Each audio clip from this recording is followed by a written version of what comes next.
Qu'est-ce que tu as remarqué en premier? Est-ce que tu as remarqué ces aliments ou tu as remarqué la Bible qui est ici, la parole de Dieu?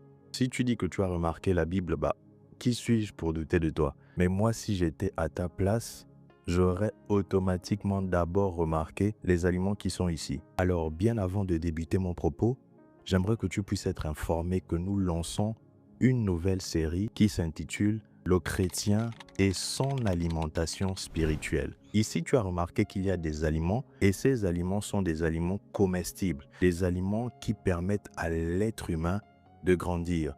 Nous avons quelques fruits, nous avons ici du pain, des saucisses, des œufs, j'en passe. Et de l'autre côté, nous avons un aliment spirituel qui permet aux chrétiens de grandir, qui permet aux chrétiens d'avoir la possibilité de croître dans sa relation avec Dieu.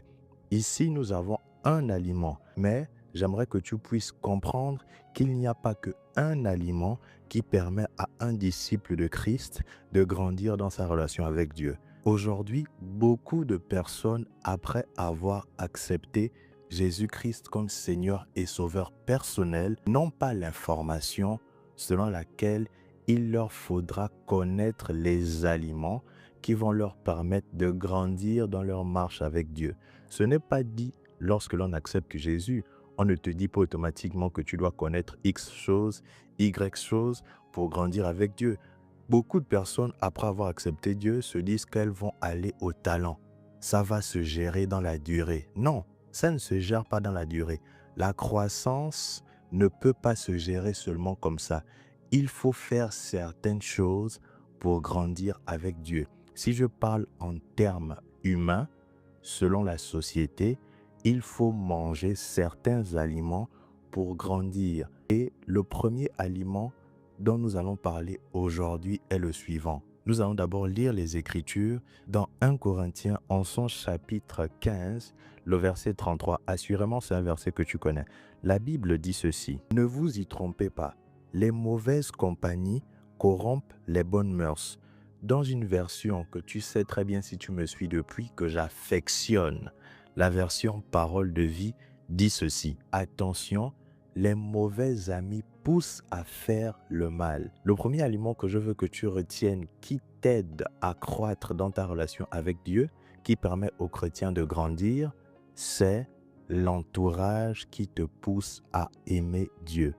Avoir un entourage qui te pousse à aimer Dieu. Avoir un entourage de qualité. Un entourage qui te challenge dans ta relation avec Dieu, qui te pousse à désirer la présence de Dieu. Oui, les amis, si on reste dans le cadre de l'alimentation, nous avons besoin de quelqu'un.